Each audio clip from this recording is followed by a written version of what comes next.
All right. Welcome, welcome, welcome. This is becoming my favorite part of the month. Me, David Normand, and you talking about how do we get everybody to understand how to leverage AI, how to build the careers that they've always wanted to give people, how to build the businesses that they've always wanted to have. And today, Dave and I have been on this road trip where we're hosting these dinners, and it's been like an absolute joy to see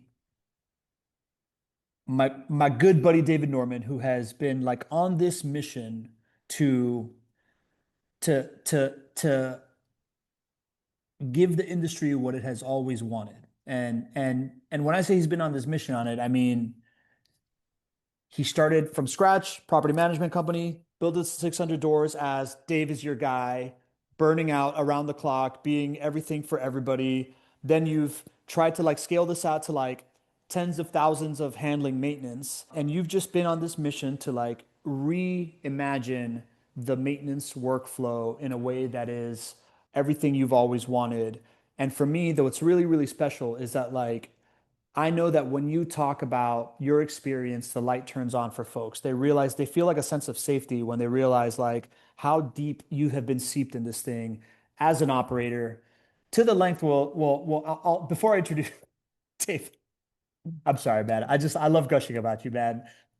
Dave is so much a property manager that I've had to pull him out of his seat to come on this roadshow with me because all he wants to do is look at work orders and look at what's happening and have his finger on the pulse of everything. If that's not a property manager trait, I don't know what is. But David describes it as he knows how to suffer through pain. What do you mean by that, Dave? Well, I mean, thinking about back to the days and thinking about stories of suffering through pain and things that we're going to talk about here today, yeah, Paul, it's an illness, right? I think pain is like just being constantly caught off guard by stuff, finding out that residents or owners are upset about a maintenance process because they show up at your office. You get a call at 7 o'clock at night when you're at home. Just the things that like throw us off our game all the time because we're in a 24/7 industry, right? Things that cause us burnout. Like we hate we can't get pulled away because we fear the unknown because the unknown causes so much like, chaos in our personal lives as well as our business lives. Like, I've sure like all of us, we can all share crazy stories about residents who showed up at our offices to confront us about things that we had no idea and how that's thrown off our entire day. So those are real life pains that I'm trying to solve.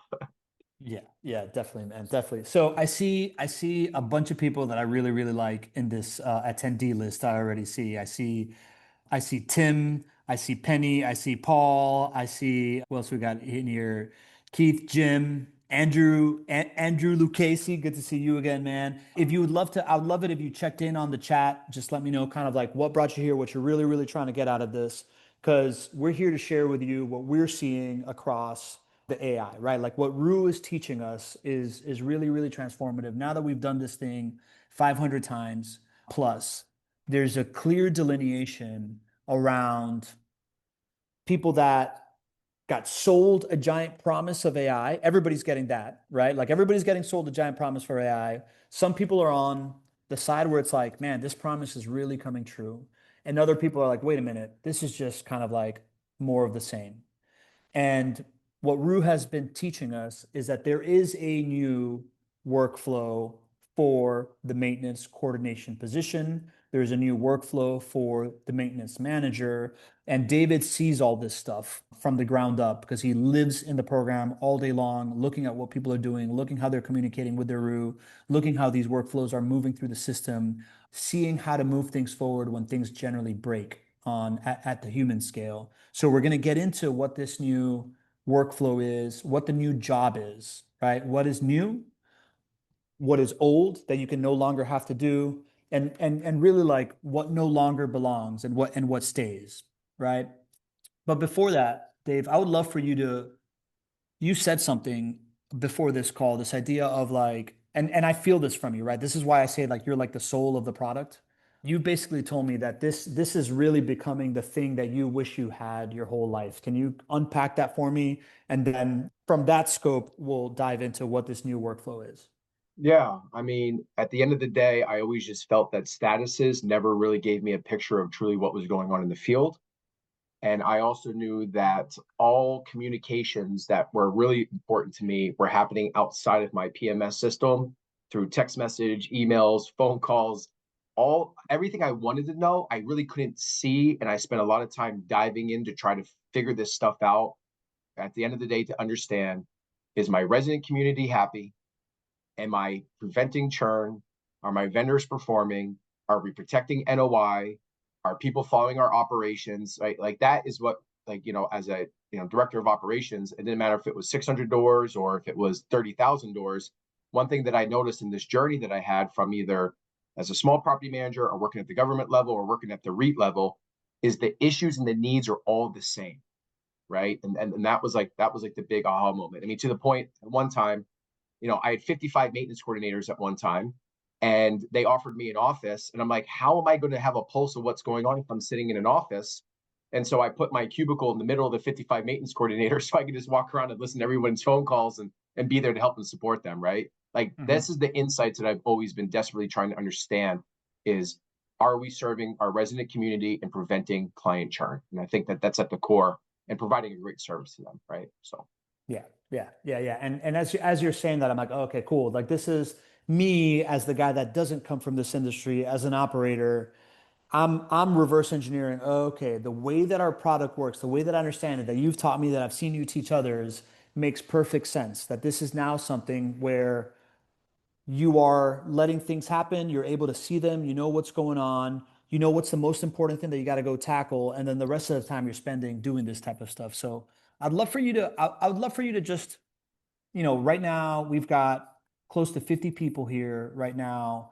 I've seen you show people, hey, let's open this thing up. This is the new maintenance workflow. Talk through it, bop, bop, bop, bop, bop. And then we'll break down these things of like really understanding what's new, what's old, what belongs, what doesn't belong. And I love as many questions as people have. We want to make this as interactive as possible. Once you see Dave walking through this, I would love to hear any ahas that you're getting. Please let me know in the chat. Go, okay. Dave. All right, cool.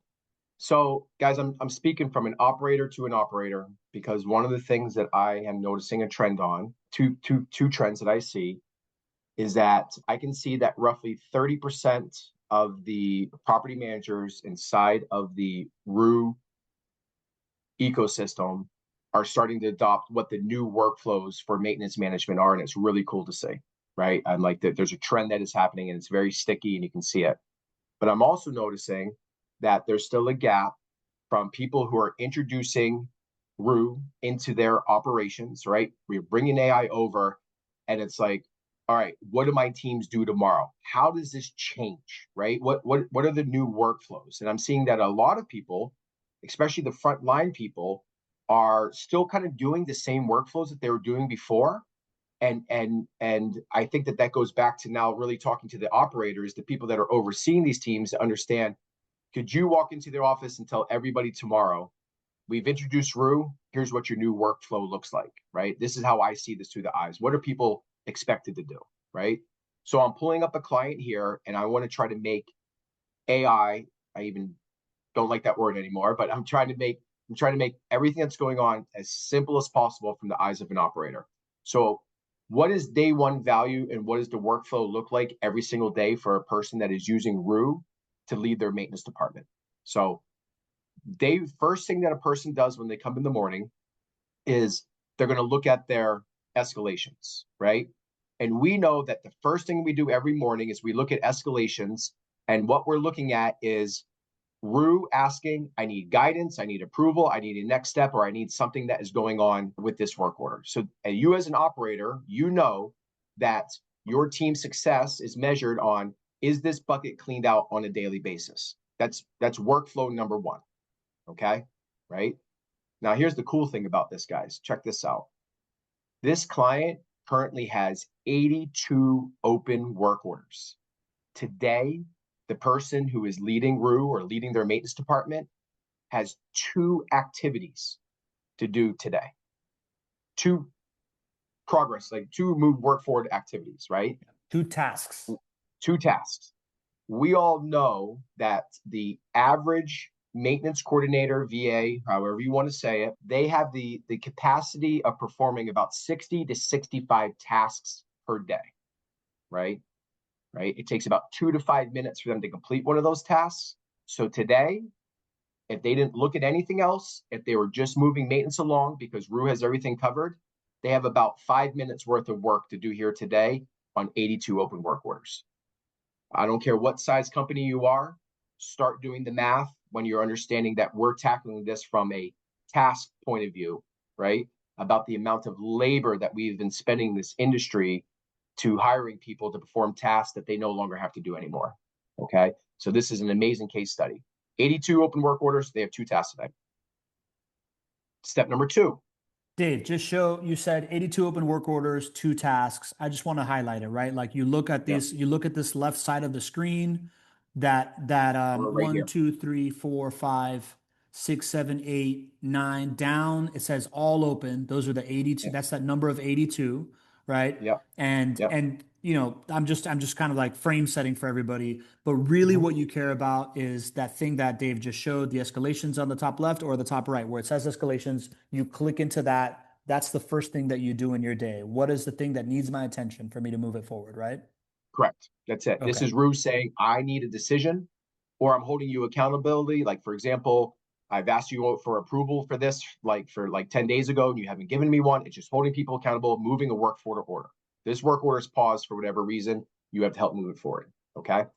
Okay. Now, thinking back before Rue was introduced into the marketplace, triage in progress, triage done, vendor assignment scheduling, service execution. These buckets used to require humans to move them along.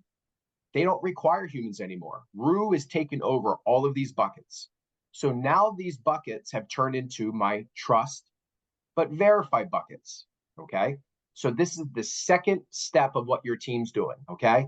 I'm going in and I'm looking at triage in progress. Okay, cool. I'm just looking at what the work order came in, what's the resident issue. I'm looking at the communications that are going on with the resident. And this is where I begin to verify. Okay. What is the intelligence?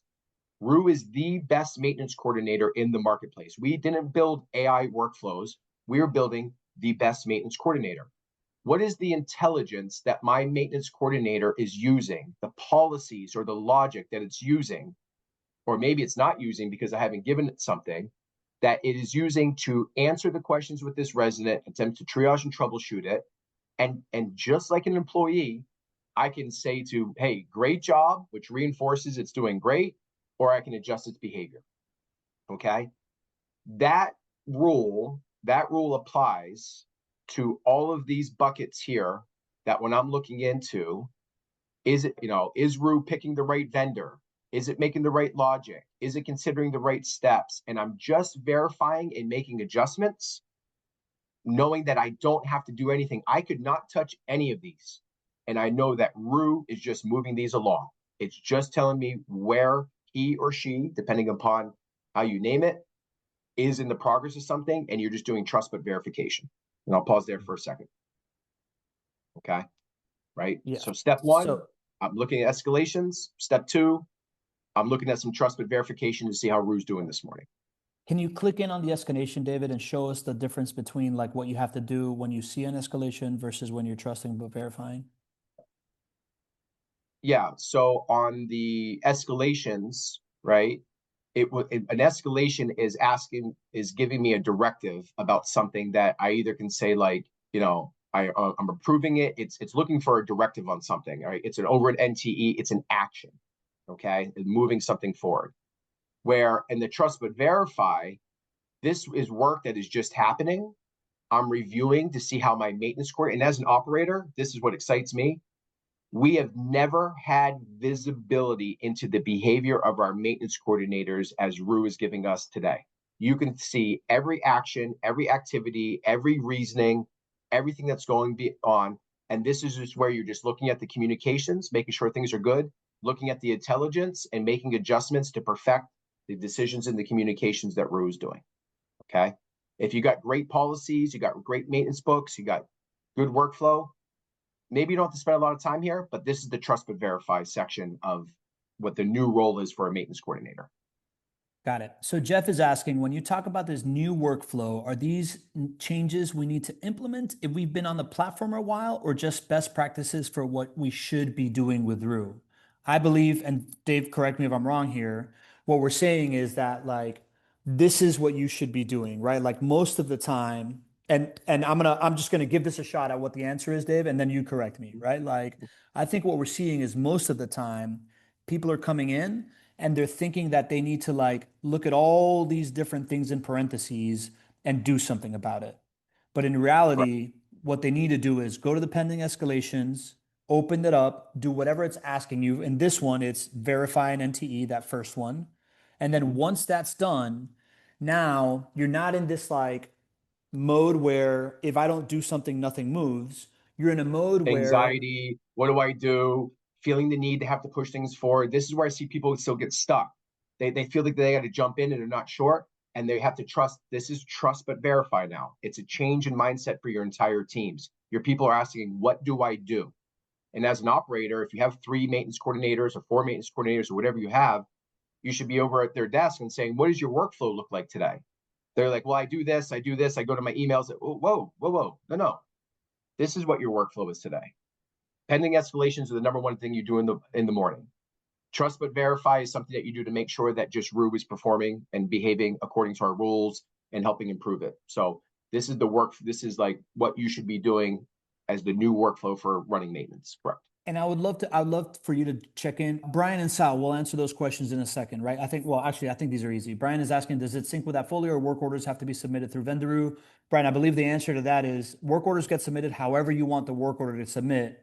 Vendoroo manages this process inside of AppFolio, right? Well, I'll be super. Let's talk about that real quick. Yeah. So work orders come in. It can come in through Rue by voice, which is your front desk, and Rue will actually create the work order for the resident.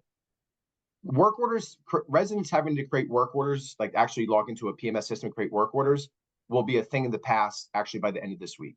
So not only can they do it by voice, but pretty soon to all of our residents or to all of our clients, receptionist is now going to be text based. Residents are demanding to just communicate and operate by Mhm. text.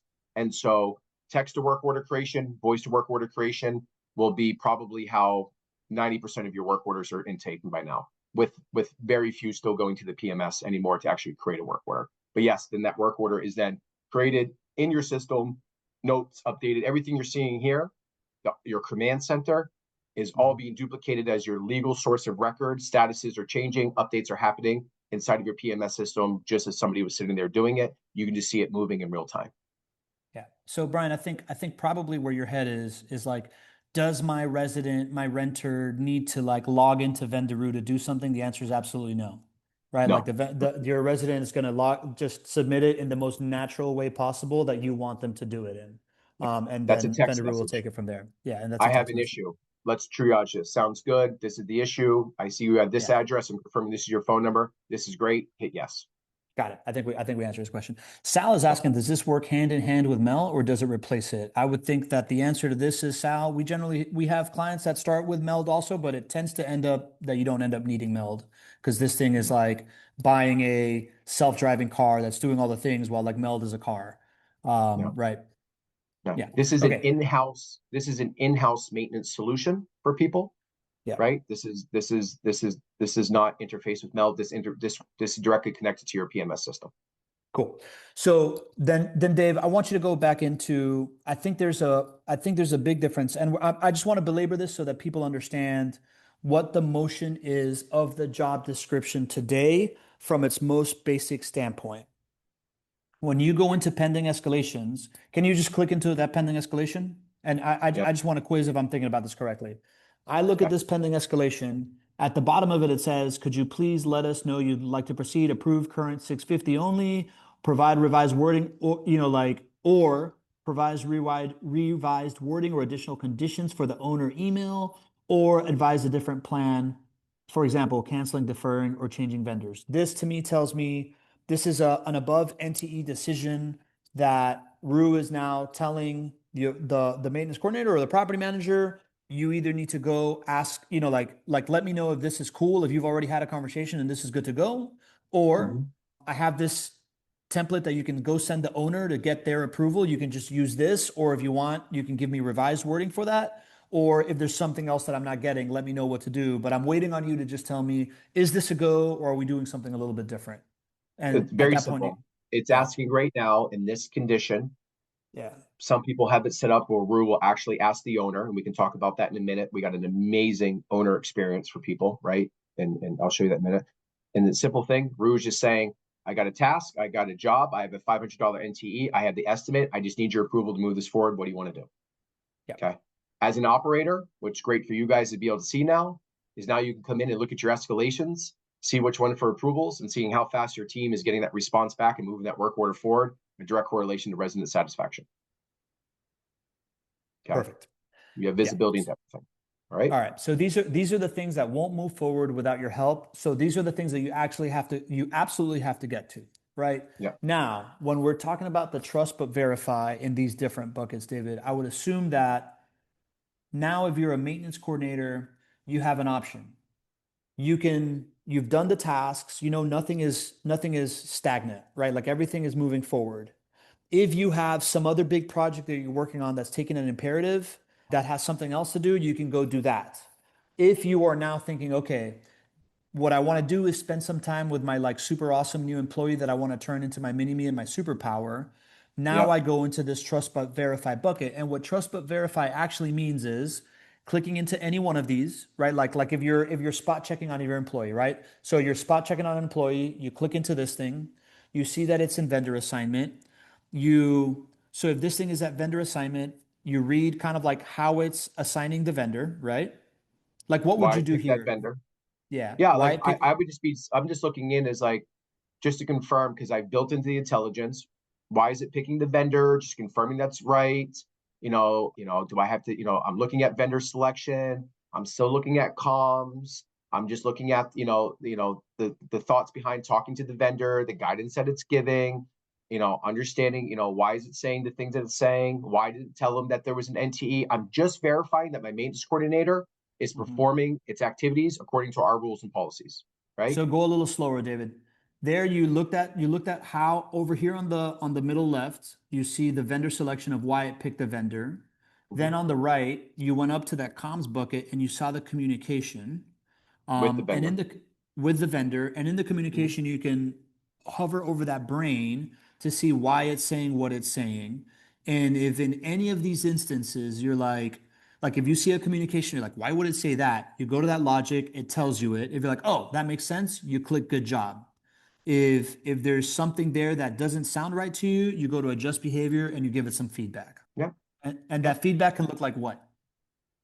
Hey, I need to make an update on here. The owner contacted me, and moving forward, they want to be the ones that are responsible for all maintenance. Hey, I want to change the priority vendor on this one. I don't want to use AJ anymore. His costs are getting out of control. I'm going to use Frank instead. He's a new guy that I'm testing on these properties. Like just anything that you would be, there's no difference in what we used to be like when we were talking to our maintenance coordinators, but now as an operator, I just have impact over everything in one place, right? Mhm. So, Okay.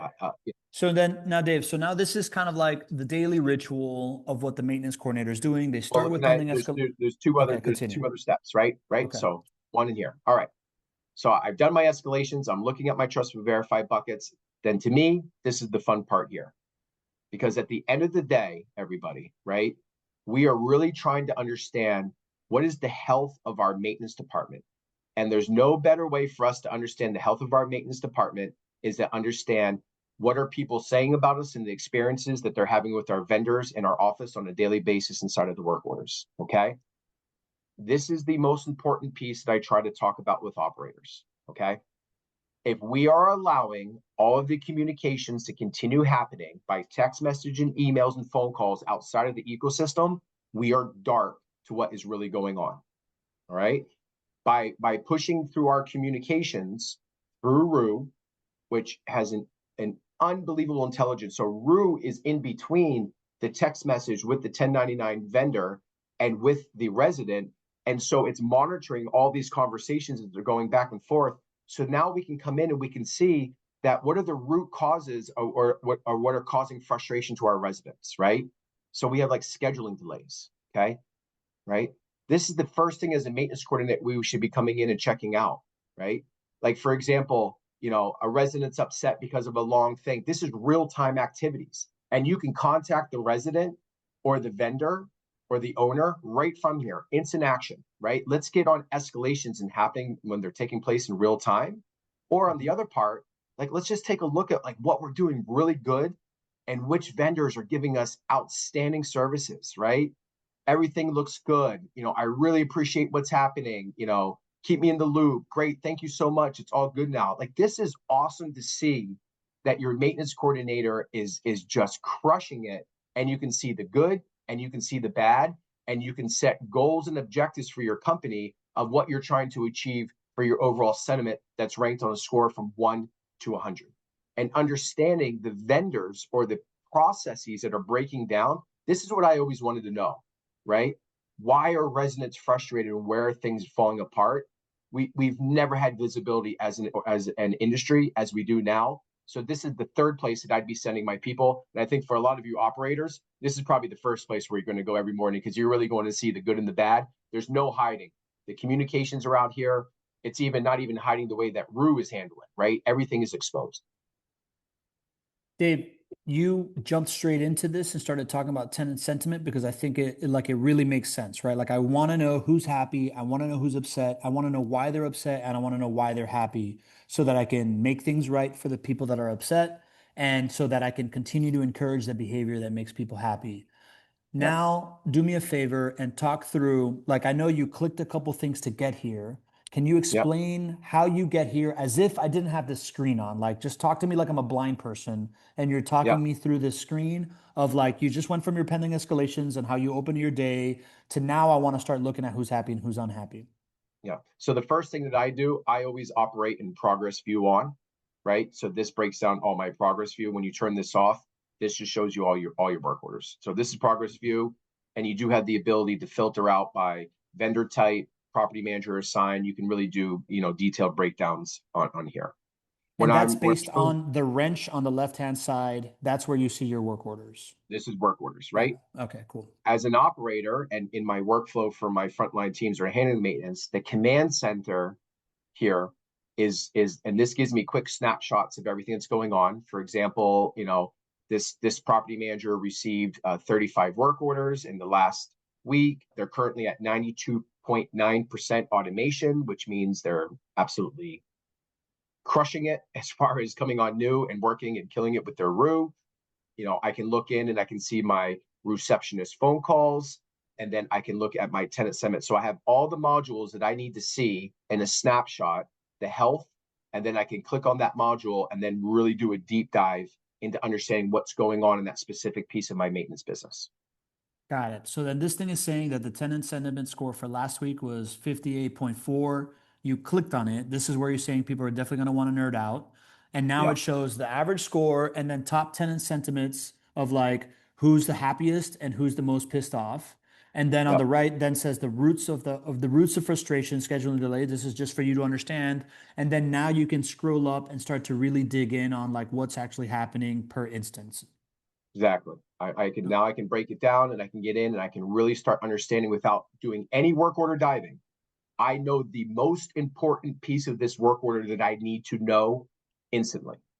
I don't have to go find this. I don't have to wait for a Mhm. resident to show up. I don't have to wait for an email. I don't have to wait for an owner to call me because the resident called them. I know it Mhm. before the owner knows it, right? And I can get Yeah. right with the resident and say, oh my gosh, hey, this is Pam from X, Y, and Z Property Management. Just saw your frustration on here. I'm going to be on the phone call with the vendor right now.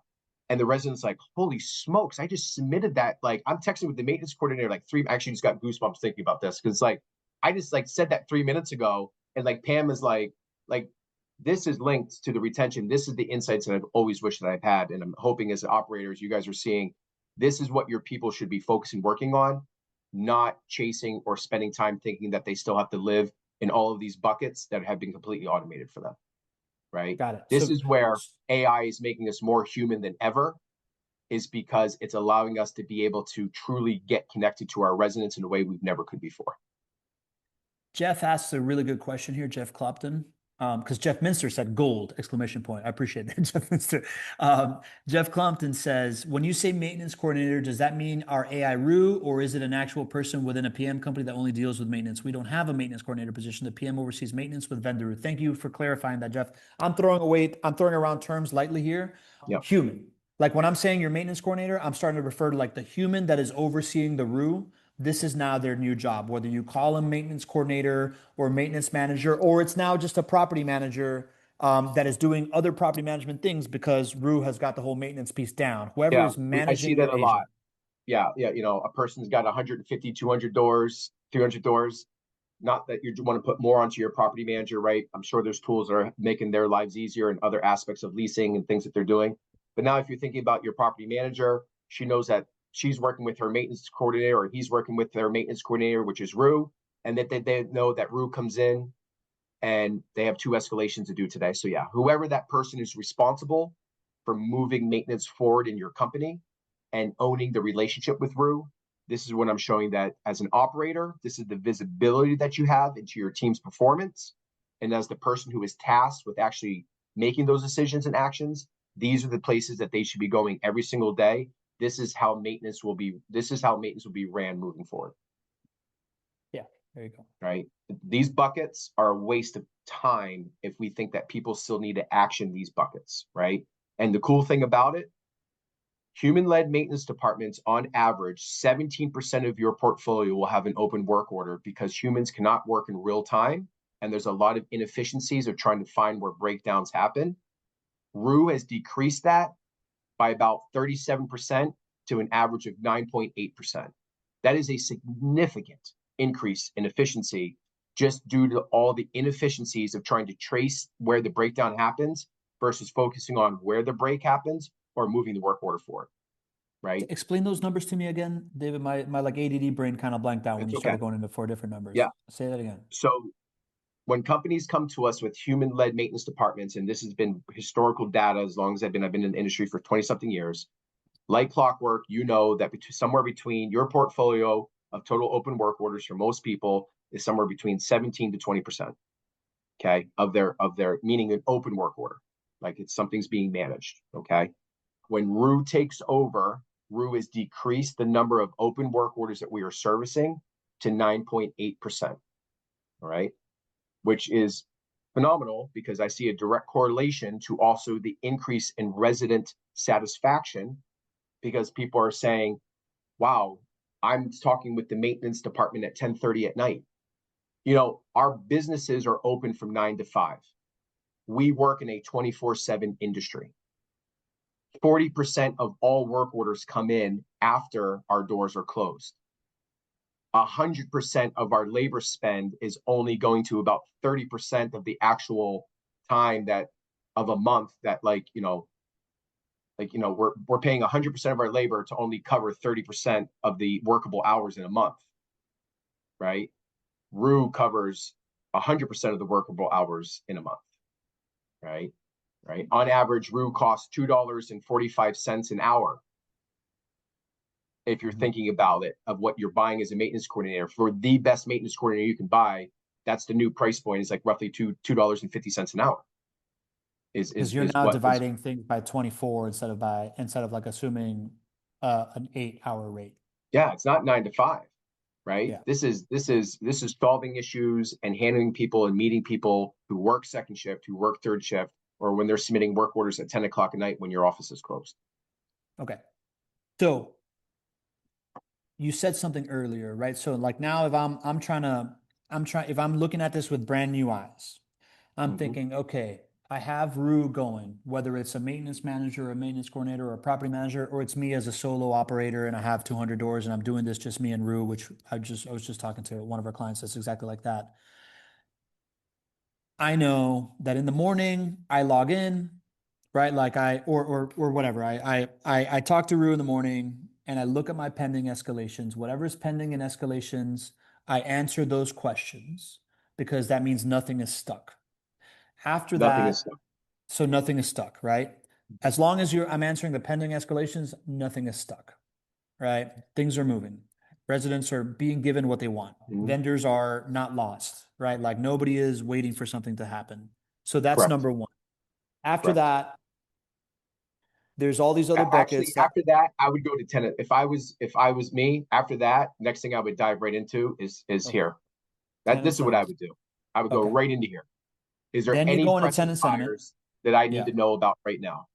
Yeah. Okay. And you said something If really important. Is there anything that's a fire that is starting to burn? And how can I get to it before it gets to an owner, before it gets to a Google review? these That's are the big embers. change. Yeah, Yeah, yeah. these are These are embers, not embers. fires. Yeah, yeah. These are Yeah, embers that turn into big fires, right? yeah, Now yeah. I'm at that level where I could get in and stop these things before they turn into complete and total disruption to my office for the entire day. And I'm on a phone Hmm. call with an owner for 3 hours trying to explain why the resident's calling them and I had no clue about it. Yeah. Right. So do me a Right. favor, tap into one of these embers and talk me through what you would do if you saw one of these embers. I mean, there's like for here, like plumber went by last week and assessed, did nothing to fix. He said they'll need to come back and do another for like it all depends on what it is, but these are activities that I would directly either be talking to the vendor or I'd be talking to the resident in order to try to resolve the frustration here. It could be like you see a Yeah. lot of these things in here, like lack of quality. The vendor has not arrived yet. You see a lot of these are linked to vendor scheduling and vendor issues, and that's Hmm. something that you really want to take a look into. Especially when you're going into your command center and when you come down here and you can see the types of work that your vendors are getting. One of the things that I always look at is I always look at this 154 messages for 13 work orders. Okay. Hmm. Right. That means that your maintenance coordinator, Rue, has sent 154 messages to a vendor who has 13 work orders. That probably means that they're not accepting it in the time, they're not following up, they're not giving it. That means that communications are happening outside of somewhere and Hmm. it's struggling for information to try to move these work orders forward. So I want to just like make this a real small target here. If you have a vendor, if you're seeing this, right? So if you go to one of these things that says it's an ember, the ember is vendors not where they're supposed to be. Your next step is to go look at the historical performance of the vendor. If you see that the vendor is taking way too many messages to get them to do what they want, to get them to do what you want, right? Which is what the resident wants and what the owner wants, Mhm. then I saw you give Rob a month ago the advice of like talking to vendors and saying, "Hey, listen, man, I don't know what's going on here, but you are ignoring messages from like my superstar employee that's trying to get you to do this. Stop treating this thing like some automated system and start respecting it because this is an extension of myself." And then I know My that employee, Rob, and then I know that Rob started picking up the phone and started like talking to talking yeah, to his vendors yeah, and saying, it's "Hey, my employee. This is the way that I look at that. This is yeah, how it's changed the narrative. So with Rue now, just like anybody, we know the vendors that we trust and we know the vendors that we don't trust. If I trust the vendor, I can tell Rue, say, hey, listen, for these vendors, I want a really easy workflow.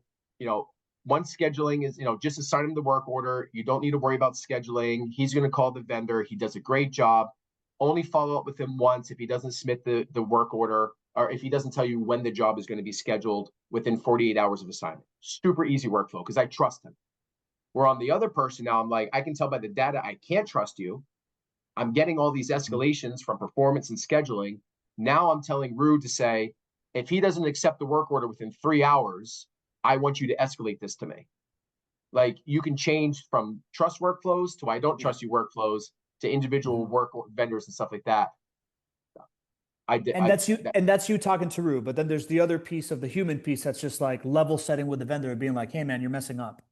Right? Yeah, Like if you're going to work with me, I expect you to work with my team, and this is part of my team. this is Some part of my vendors will team. need that conversation. Other vendors just need more simplification on the other side based on how much you trust Exactly. them.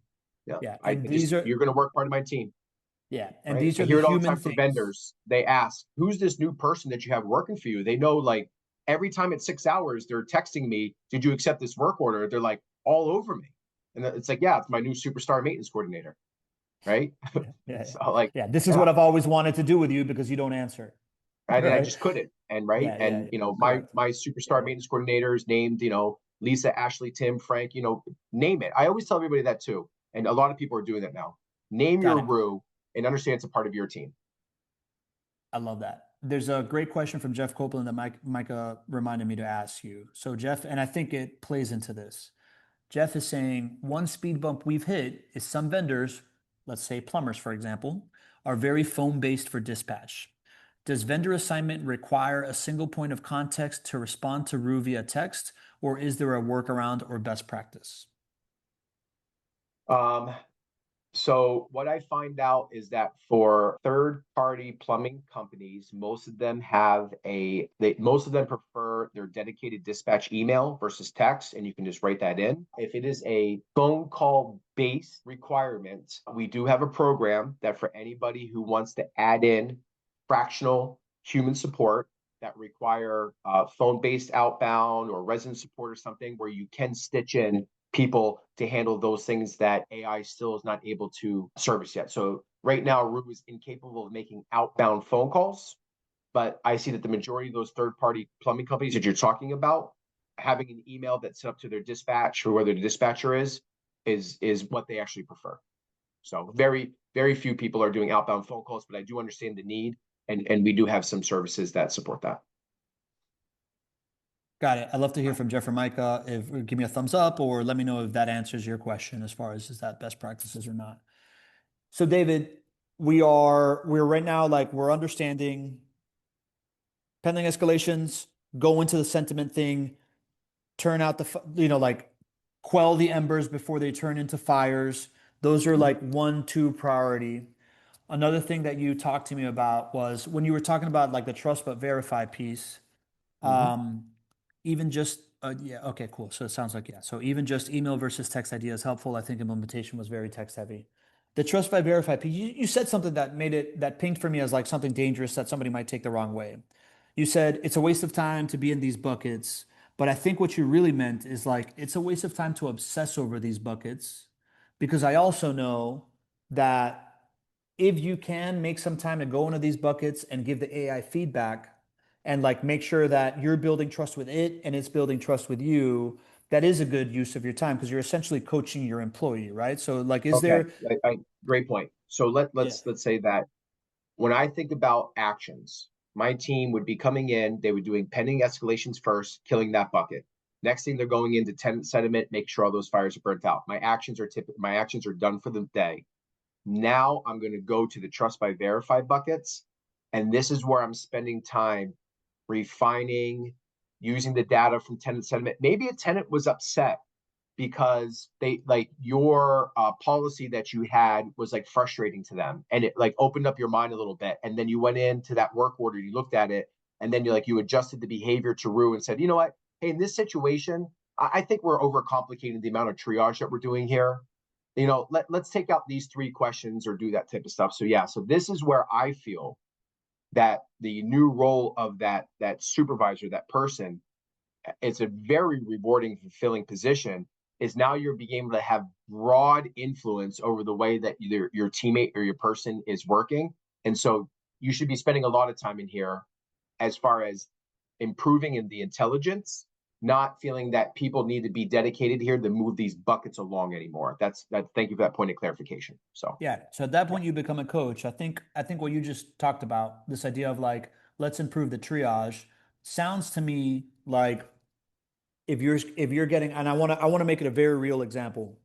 If you're getting one of these embers that says resident was just like, ugh, this was an obnoxious process. They asked me too many questions.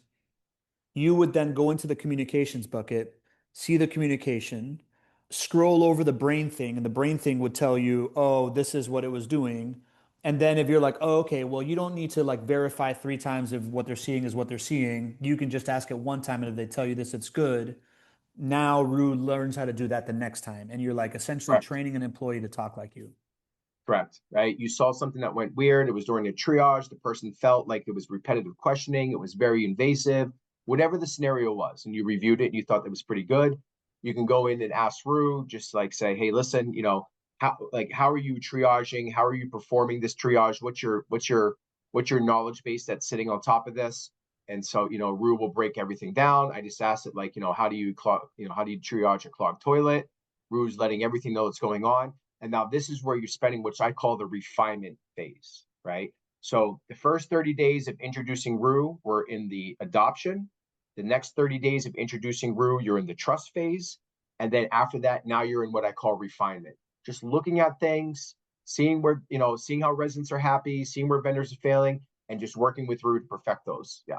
Dave, we said something along the lines of like, what's new, what no longer belongs. I don't think we've explicitly said what no longer belongs. I think the answer to that is just like, you don't need to be thinking about these other buckets as things that are like waiting for you to happen.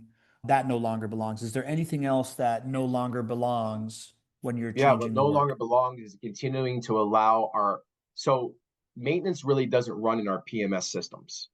PMS systems is our source of record for like legality and accounting and our infrastructure for our properties. Maintenance is running everywhere outside through text message and phone calls and emails. We need to bring that back in and have all these communications funneling through Rue, because that's going to give you guys the true insights into why. So if you have a maintenance coordinator that's like doing all their text message and communications with their vendors via text or email, you're missing out on all of those insights, where they can just, when they're just sitting on a work order now, and if they have a question that they need to ask to a vendor about something, for example, maybe they're looking at one's an assignment and they ask hey, Rue, please ask the vendor why this is taking so long. And, like those types of decisions and those types of understandings and those types of stuff, this is where we should be tracking all the communications and having all these communications with our residents and with our employees through Rue, so that we can have insights into everything that's going on. Got Yeah. it. So it's almost like instead of you handling it, let your employee handle it, Let your employee handle it. right? Rue wants to send the communication. Rue will ask it. You can ask it to ask the vendor anything. You can ask the vendor to prioritize it. I know we all want to jump up and pick up our cell phones, but it's the same thing. You have a history of it, you have a record of it, it's documented. And again, then you have insights Yeah. into the communications, which is the most important, right? Phone Yeah. calls, and obviously, your automation, why things are breaking down, why people are getting involved in work orders, right? Rue saying, hey, you could change your behavior here and fix this. And this is another topic. I don't want to get into this now. This is a whole nother field of benchmarks against other property managers. This is a phenomenal maintenance book, right? This is a benchmark of how you stack up against all the best people in the industry. There's a lot of cool stuff. And on the next webinar, we'll dive into all this as an education. But right now, the focus is just on what do the new workflows look like for your teams that are running maintenance. Jeff Copeland, when we first started this webinar, put in the chat that he's going through some personnel changes because he had somebody that was resistant to all this change.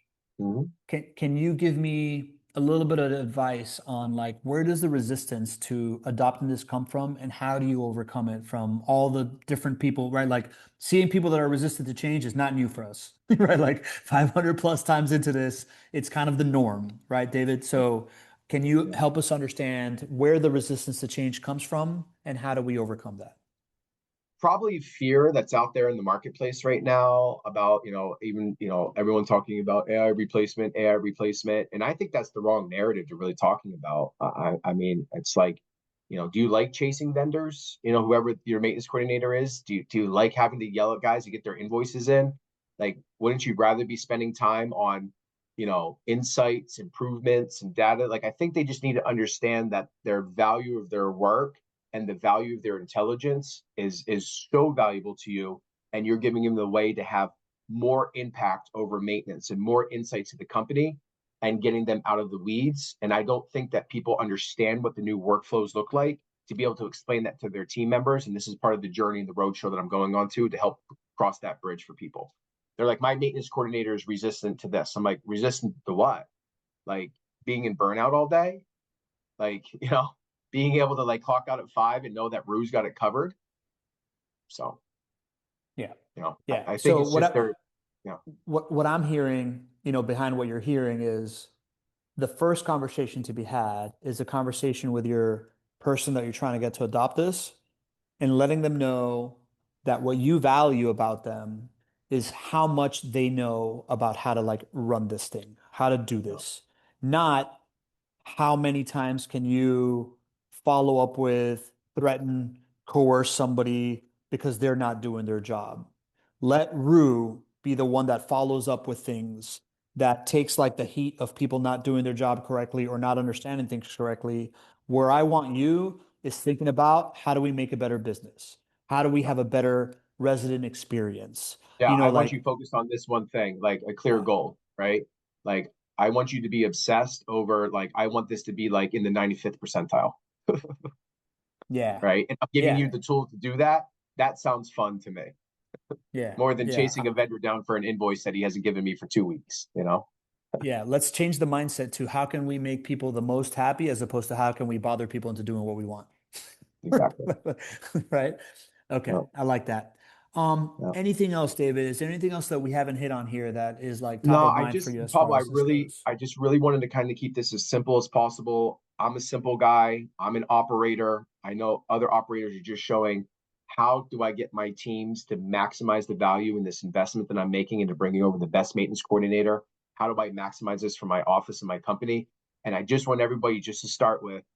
So tomorrow, everybody who's working with Rue, or if you're onboarding Rue for the first time, you can confidently walk into the room of your property manager or the room of your maintenance coordinator, whoever that is, if it's you yourself, and say, this is what my day one value and workflow looks tomorrow, and not be overwhelmed by the big AI thing. It's just, this is what a workflow looks like. And you are going to get so much value out of that.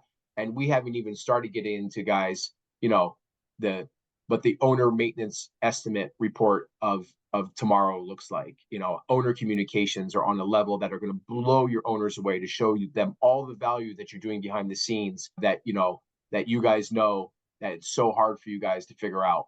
You know, telling them about cost estimates, how much money they spent in the last 3 months, owner recommendation, does this impact the resident? Here's all the effort we put into it to try to, stop this from happening in the first place. All that stuff that you're constantly on those monthly phone calls at the end of the month with your owners, justifying your value, we aim to solve that for you before that question even comes up. Go. Let's go. I've previewed that owner statement to a couple of people and they've really really liked it. Dave, you also mentioned something that you mentioned this idea of like this like text thing gonna be coming out, and I feel like that's like an announcement you just kind of made. I don't know if on purpose or by mistake.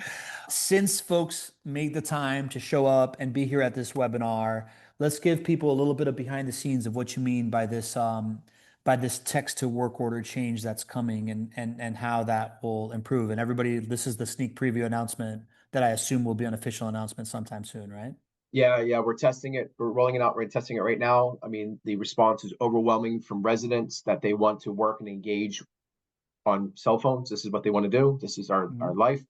And so, yeah, so now people can just text your maintenance department, which is Rue. They can still ask questions just like they're talking to receptionists. Hey, I got a question about moving out, and having a whole text-based interface, just like your frontline receptionist for people that are using it, but it's going to be text-based and allow people just to be able to create work orders just simply by texting, taking a couple of pictures. It will create the work order inside of your PMS system, start triaging it for them right away. And the initial feedback from residents is they're like, this is what I've always wanted. I don't want to log into something to have to create a work order.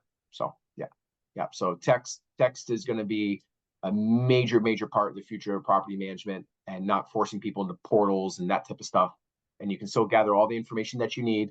The work orders will still be created, but that you'll be hearing a lot about that in the next 7 to 14 days. 7 to 14 days for that tech stuff. This owner kind of like estimate of the Owner, it just future. went in beta with 3 clients. They're Uh-huh. loving it. So every report, whether it's over NT or under NTE, your owners are going to get a report that shows you all the effort, the triage, the value, the cost.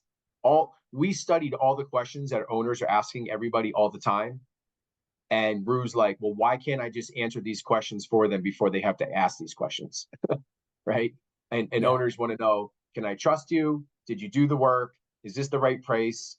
And the goal is like, imagine if you could put on your website that, like, 95% of our estimates are approved on the first try. I think that you're directly speaking to owners about the fact of their fear of new owners coming over, about you handling their maintenance, their money. And we're helping you guys try to solve that through the estimate of the future. Yeah. So Paul Arrington, who, by the way, just I know Jeff, I know that you're in St. Pete. I know that Paul's down the street. I'm in Tampa right now. So if anybody wants to meet up with me tonight, I put my phone number in the chat, 305-992-3130. Feel free to text me if you guys want to meet up tonight. Also, anybody that's on this call, feel free to take my number because Dave and I are doing this road show. We're hosting dinners in different cities. If you want us to come to you, I would love to have that conversation of like how we can get a couple people together, have Dave over at your office.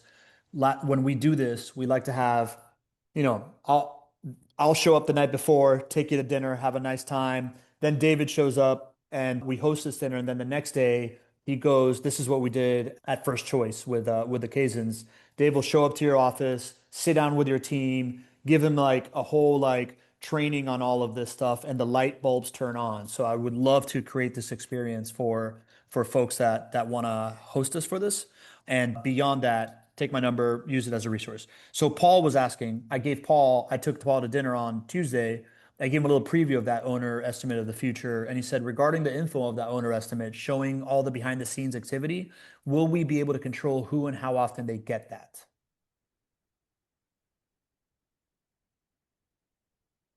Dave, you with me? Yeah, I'm sorry. Jeff just posted something, and I'm sorry, I was reading him. I just Yeah, want let's go Jeff. into it. I'm gonna have Jeff, give me my email. Email me at David Norman at Vendoroo.ai. Um, to to that. Yeah, that's not right. So I'm gonna look into that. That's interesting. Okay. All right. Awesome. Cool. All right. Yes. And Tim, yes, Nashville. Love to get to Nashville, Tampa, Paul, all you Well, guys. yeah. Yeah. So Tim, Nashville. I'm just coming to speak at the Nashville NARPM chapter. We're not doing one of those dinners because I'm also speaking at Rally on Thursday, and we're doing one of those dinners on Thursday, and David's meeting me there. But happy to host an event in Nashville in the near future, like maybe Q3. Tim would love to come and do that if you'd like to do that. And yeah, we'd love to see you there, man. I'm obviously going to Awesome. text you before I head over there, see if we get together, Tim. So yeah, the question from Paul was, will we be able to control who gets that owner estimate of the future and what they get to see? There will be, yes, yes, yes. There are workflow controls of before it goes out to the owner, it goes to you, just like owner communications right now. You can set routing rules. So yes, it doesn't go out blindly. It's there to support you. It can go to you first. If then if you want to send out to your owner. So a lot of people control owner communications and you can do that. Correct. Awesome. Cool. All Um, right. an hour on the dot. I like to respect people's times. I really appreciate the fact that you all trust us with your time. About 50 people here today. We really are like these monthly product things with David are going to become a big, big thing that we're going to put a lot of like care and attention of just really what we are seeing out there now that we can see across 500 plus implementations. Rue is really getting smart and telling us what we're supposed to be telling you. And we want to just continue to give you that information because it gets intelligent, quicker, faster. David's living in it. So these webinars, if you can make time for them, I promise you will always give you like deep current insights of how to get the most out of your AI teammate, how to give people the best careers that they've ever had by becoming these AI agent managers, and how to help you build the business that you've always wanted to build, a business where you trust that the things are happening and like you're able to like see around the corner before you have to get there and put these problems out before they become big problems. You continue to add value to people. Yeah. David Norman, any last Focus on words? those numbers. Focus on those embers. But focus on the embers. I like this, man. I think we're gonna do an ember talk pretty soon here. All Awesome. right, All right. y'all. Thanks, Have a guys. great week. See ya. Good job, Dave.